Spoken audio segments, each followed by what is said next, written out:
Figuring out how to come up with a great idea for a screenplay, at least for me, often requires digging into the big, deep mysteries of life. Whether it's the conspiracies that don't quite have complete answers, or the mysteries of religion and reality, human relationships, and how psychology functions.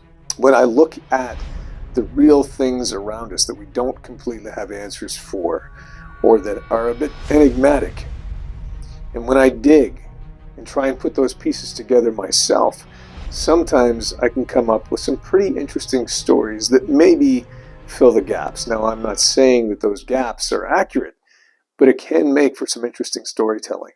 And that is what I'll be sharing with you today on the M2M project.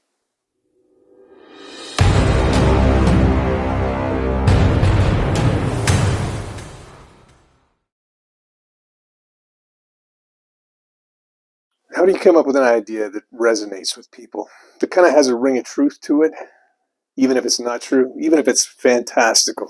It's one of the ways that I write scripts, digging into questions. I want to know what I don't know. I want to try and figure out what some of the mysteries are about life, relationships. So when I dig into those things, I start to look for ways that I can maybe answer those questions myself.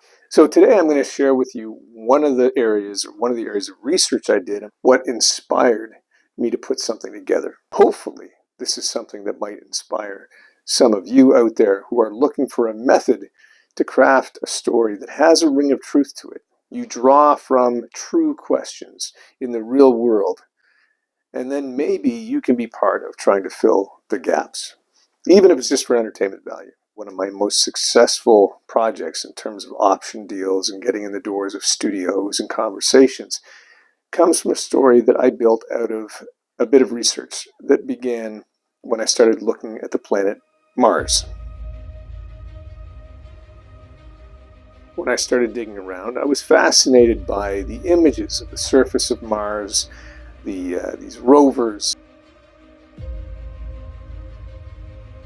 looking at different landscapes of the planet. And then what I started realizing is that there was a collection of anomalous images that would show up on the internet. And I started looking through these anomalous photographs on the surface of the planet itself. Some of these were on Google Maps, some of these were from orbiting satellite photos, and some of these were from the rovers themselves. And you could see things that were kind of hard to explain from a passing glance, at least. Now, often some of these just go unaddressed, so the question still remains, like, what is it, and why is it there? Or why does it appear that it shouldn't be there when it is? There seems to be something that weirdly connects some things on the planet to things that resemble things from our past, or resemble things that look like they were designed in an intelligent fashion by it. There's one in particular where you can see what looks like a human skull. Sometimes things look like a hut in the distance. Sometimes it looks like there's an object, like maybe a spoon on the ground, or a rodent that was captured in a photograph. All of these things could be tricks of light. But some of them are anomalous enough that when you put them together, you start to kind of wonder. There's images that look like openings maybe into the subsurface. There are images that look like pools of water. And you can ask yourself, well, how is that possible? Things are supposed to evaporate pretty quickly in that thin atmosphere. The atmosphere itself is another question. They say Mars has an atmosphere that's 1% of the Earth's. But when you look at an image at a high enough elevation on Earth, where you reach about 1% of the atmosphere that you'd experience on the surface of Earth, you're in outer space. The sky is black. There's no dust floating around that you can see. When you get up that high, you're so many kilometers above the surface of the Earth that there's just absolutely no color to the sky other than pitch black. Yet, when you get to Mars, what you're looking at is supposed to be 1% of Earth's atmosphere, and there's clouds in the skies. There's dust devils blowing around. There's different colors in the sky. Again, I don't know the answer to these questions, but it did present some interesting questions.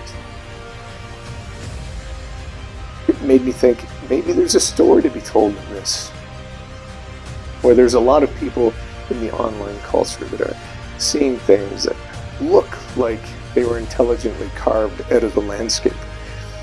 And as a result, an interesting conversation starts.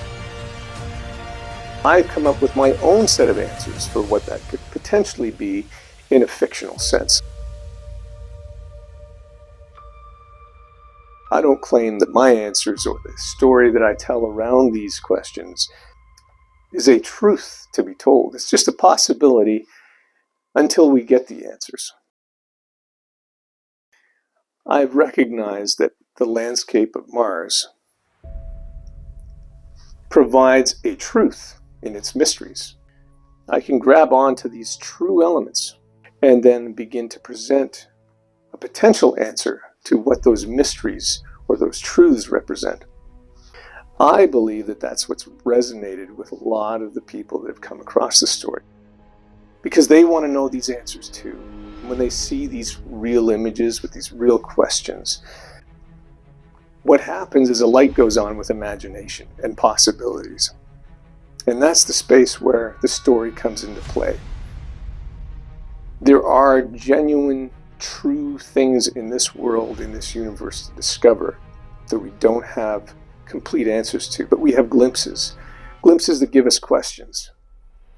And it's through those glimpses and those questions and the anomalies, the things we don't fully understand, that we use our mind to stretch ourselves and try and come up with an answer to what is being hidden from us. If somebody does know and isn't telling us, what are they not telling us? And why would they not be telling us?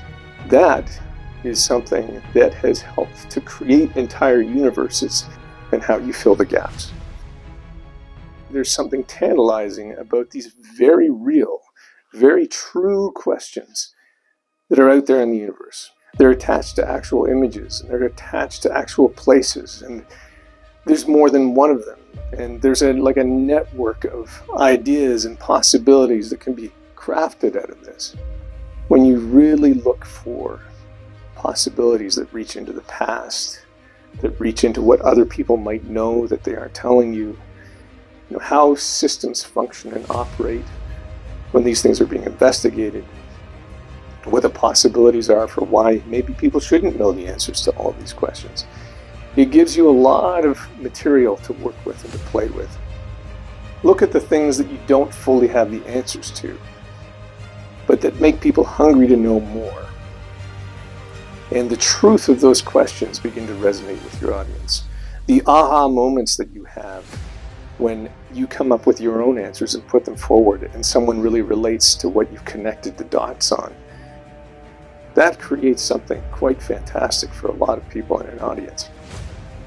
So hopefully, this inspires a few of you out there to come up with some of your own ideas in the area of digging into the mysteries of life and the universe and human relationships or religion or whatever it happens to be, where these things come from, what they're really for. What's at the core of these truths? We don't have to have the answers. We can just come up with possibilities and suggest connections and get people talking. Because that's what interesting stories can do. Because there is more to this story. There are more reasons that have inspired this particular story even, but I'll leave those for next time. For now, I hope that you fight the darkness and for truth and story. We'll see you next time.